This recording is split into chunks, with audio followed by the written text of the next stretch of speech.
Good morning students, जय हिंद। मैं Vipin sir और जीविका केमिस्ट्री क्लासेस में आपका एक बार फिर से स्वागत है।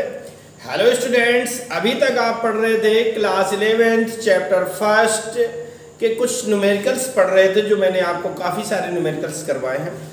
अब थोड़ा दूसरी प्रकार के न्यूमेरिकल्स और छोटी सी थ्योरी आई है। तो आज की इस वीडियो में शुरू करते हैं रासायनिक सूत्र से। क्या होते हैं रासायनिक सूत्र, आज आपको पढ़ना है।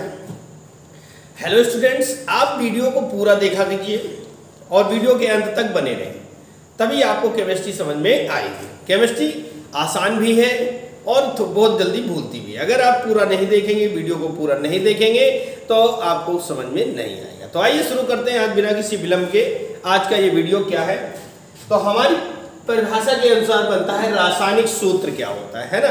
रासायनिक सूत्र होता क्या है, इसको किस प्रकार परिभाषित कर सकते हैं, तो ये आइए देखते हैं कि रासायनिक सूत्र लिख सकते हैं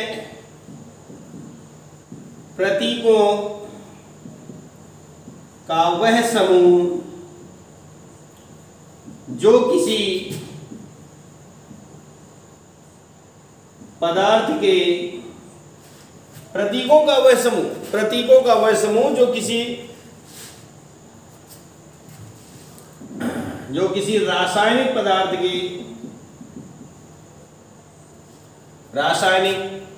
के संगठन को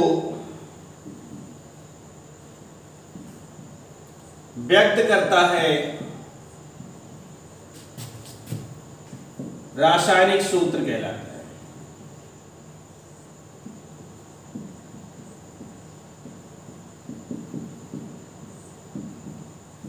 ठीक है ना। कह रहा प्रतीकों का वह समूह जो किसी रासायनिक पदार्थ के संगठन को व्यक्त करता है, रासायनिक पदार्थ के संगठन को व्यक्त करता है, सूत्र कहलाता है। जैसे एग्जांपल में देखें, जैसे जल का सूत्र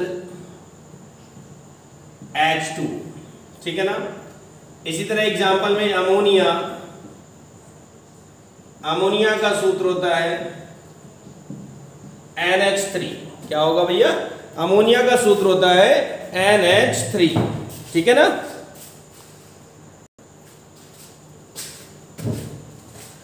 ये तो हमारी हो गई परिभाषा। अब देखिए होते क्या है, सूत्र के प्रकार है ना। तो हेडिंग डालेंगे सूत्र के प्रकार। देखिए सूत्र जो हैं 3 प्रकार के होते हैं।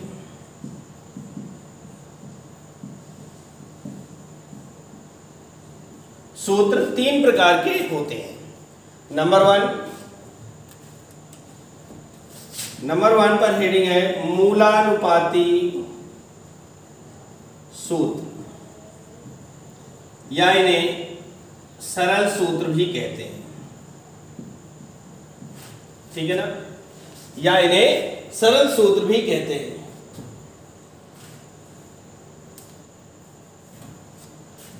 इंग्लिश में EMPIRICAL फॉर्मूला, एम्पिरिकल फॉर्मूला। ये हो गया मूलानुपाती सूत्र। पहला प्रकार है, लिख सकते हैं वह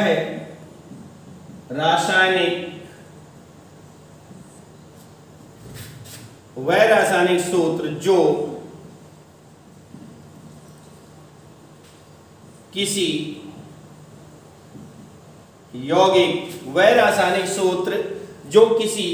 यौगिक के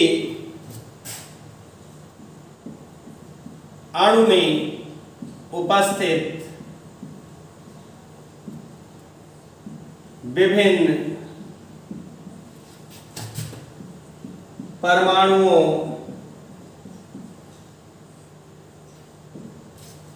वह रासायनिक सूत्र जो किसी यौगिक के अणु में उपस्थित विभिन्न परमाणुओं के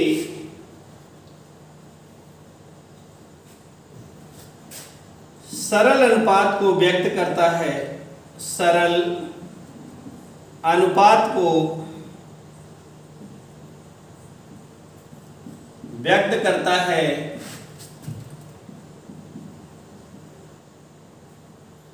मूलानुपाती सूत्र कहलाता है। वह रासायनिक सूत्र जो किसी यौगिक के एक अणु में उपस्थित विभिन्न परमाणुओं के सरल अनुपात को व्यक्त करता है, मूलानुपाती सूत्र कहलाता है। जैसे एग्जाम्पल में, जैसे ग्लूकोज का अणुसूत्र C6H12O6 होता है, ठीक है ना, होता है। तो इसका सरल सूत्र CH2O होगा, ठीक है ना। तो इसका सरल सूत्र या कहते हैं मूलानुपाती सूत्र, इसी को कहते हैं मूलानुपाती सूत्र, है ना, CH2O होगा। ऐसा कैसे हुआ देखिएगा, C6H12O6 होता है हमारा एग्जाम्पल में, C6H12O6, 6 एकम 6, 6 दूनी 12, 6 एकम 6, यानी अनुपात जो हमारा निकला वो निकला C1H2O1, ठीक है ना। 6 से तीनों में भाग चला गया तो अनुपात निकला C1H2O1। तो हम लोग 1 तो लिखते नहीं है, तो CH2O, ये हमारा मूलानुपाती सूत्र हो जाता है। अर्थात किसी यौगिक के एक अणु में जो परमाणु उपस्थित हैं उनका क्या सरल अनुपात है वो कहलाता है सरल सूत्र, ठीक है ना। नोट कर लीजिएगा। इसके बाद नंबर 2 पर चलते हैं, तब तक मैं इसको साफ कर देता हूं।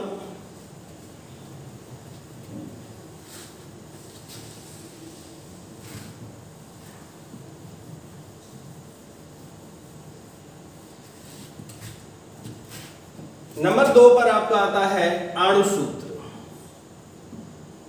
अणुसूत्र इंग्लिश में कहते हैं मॉलिक्यूलर फॉर्मूला।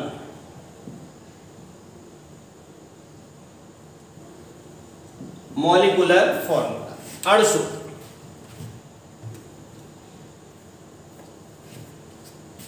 इसमें लिख सकते हैं वह रासायनिक सूत्र, वह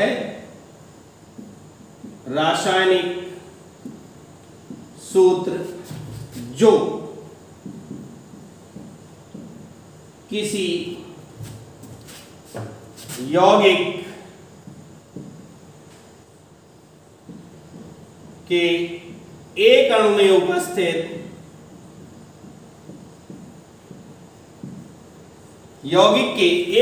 उपस्थित विभिन्न परमाणुओं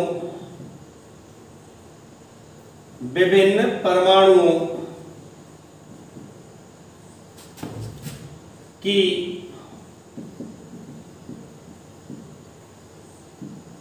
वास्तविक संख्या को व्यक्त करता है।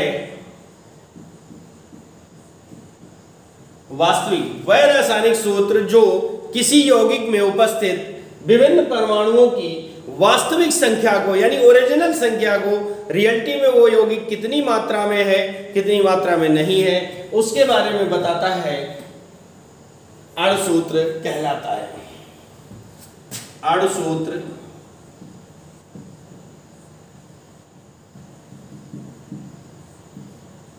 कहलाता है, ठीक है ना। क्या कहलाएगा भैया? अणुसूत्र कहलाता है, ठीक है। जैसे ग्लूकोज का अणुसूत्र C6H12O6 है ना। अब देखिए यहां पर ये रियलिटी में बताता है कि ग्लूकोज में कितने कार्बन होते हैं, कितने हाइड्रोजन होते हैं और कितने ऑक्सीजन परमाणु उपस्थित होते। तो रियलिटी में जो संख्या को व्यक्त करता है वो कहलाता है हमारा अणुसूत्र, ठीक है ना। और जो नंबर 3rd प्रकार का है वो होता है संरचना सूत्र। संरचना सूत्र, स्ट्रक्चरल फॉर्मूला। स्ट्रक्चरल फॉर्मूला, संरचना सूत्र, ठीक है ना। क्या होता है आइए देखते हैं।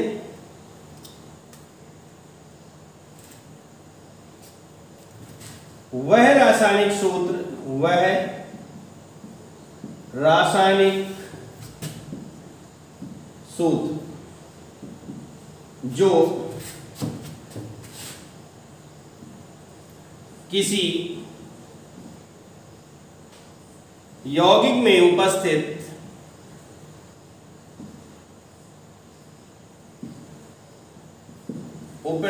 विभिन्न परमाणुओं, वह रासायनिक सूत्र जो किसी यौगिक में उपस्थित विभिन्न परमाणुओं की व्यवस्था को प्रदर्शित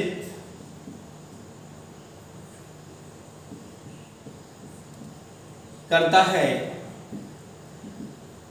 संरचना सूत्र कहलाता है। वह रासायनिक सूत्र जो किसी यौगिक में उपस्थित विभिन्न परमाणुओं की व्यवस्था को प्रदर्शित करता है, संरचना सूत्र कहलाता है। कहने का मतलब यह हुआ कि किसी यौगिक में विभिन्न परमाणु किस क्रम में जुड़े होते हैं, किस क्रम में जुड़े नहीं होते हैं, इस व्यवस्था को जो प्रकट करता है वो कहलाता है संरचना सूत्र। जैसे कि एग्जाम्पल में मेथेन का अणुसूत्र CH4 होता है, लेकिन इसमें जुड़े कैसे होते हैं, संरचना सूत्र के कार्बन, हाइड्रोजन, हाइड्रोजन, हाइड्रोजन। ये जो है मेथेन का संरचना सूत्र हो जाएगा। क्या होगा भैया, संरचना सूत्र होगा, ठीक है ना। ये संरचना सूत्र हो जाएगा मेथेन का,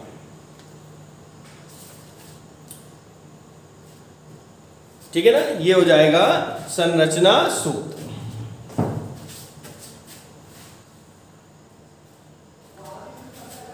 चलिए अगली हेडिंग आपकी जो टॉपिक शुरू होता है वो है तत्वों की प्रतिशत मात्रा ज्ञात करना। जो हेडिंग है आपकी वो शुरू होती है तत्वों की प्रतिशत मात्रा ज्ञात करना, ठीक है ना। जिसमें आपका एक फॉर्मूला लिखा हुआ है, फॉर्मूला है तत्व की प्रतिशत मात्रा बराबर तत्व का परमाणु भार गुणे 100 बटे यौगिक का अणु भार, ठीक है ना। क्या दिया हुआ है, तत्व की प्रतिशत मात्रा बराबर तत्व का परमाणु भार गुणे 100 बटे यौगिक का अणु भार, ठीक है ना। इसी के आधार पे हम चलते हैं प्रतिशत मात्रा के आधार पे। तो आपका जो सवाल नंबर 1 है, सवाल नंबर 1 है क्यूप्रिक ऑक्साइड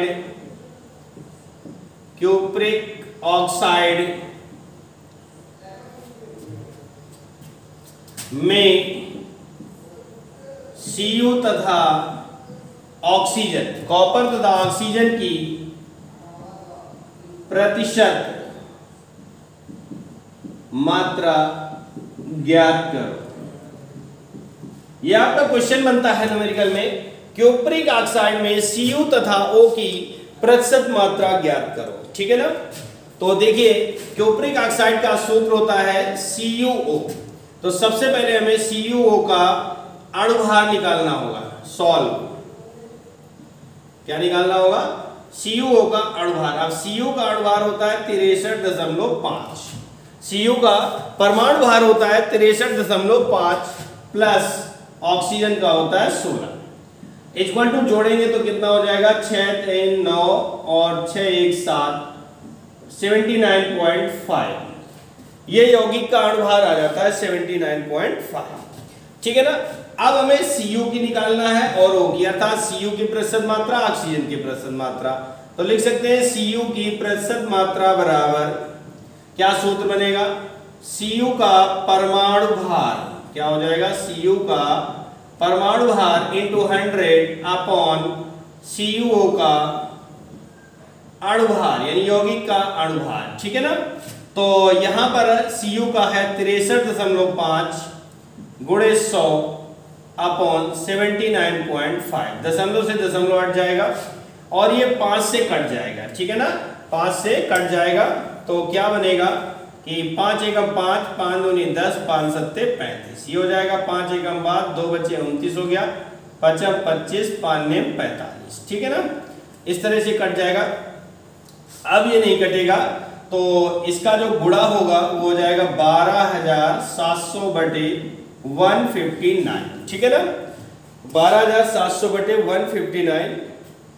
तो इसका अगर हम भाग देंगे तो ये आ जाएगा 79.87% कॉपर की, यानी हमें करना क्या है, 159 का भाग 12,700 में देना है। जब हम भाग देंगे तो इस तरह से हमारा आ जाएगा 79.87, ठीक है। अब इसी के आधार पर हम चलते हैं ऑक्सीजन की प्रतिशत मात्रा, क्या लेंगे, ऑक्सीजन की प्रतिशत मात्रा। तो देखिए उसी तरह सूत्र क्या बनेगा, ऑक्सीजन का परमाणु भार गुणे 100 बटे CuO का अणु भार। देखिए CuO यहाँ पे क्या है, हमारा यौगिक है, क्या है, यौगिक, और यौगिक का अणु भार हमें रखना है यहाँ पर। तो देखिए इस O का परमाणु भार 16 होता है गुणे 100 बटे Cu का O का हो गया 79.5, दशमलव हटाएंगे 1 जीरो बढ़ जाएगा, 5 से काटेंगे 5 दूनी 10, 200 हो जाएगा और ये आ जाएगा 159, ठीक है ना, 159, 16 दूनी 32, 3200 बटे 159। अब 159 का भाग अगर हम 3200 में देते हैं तो 20.13%,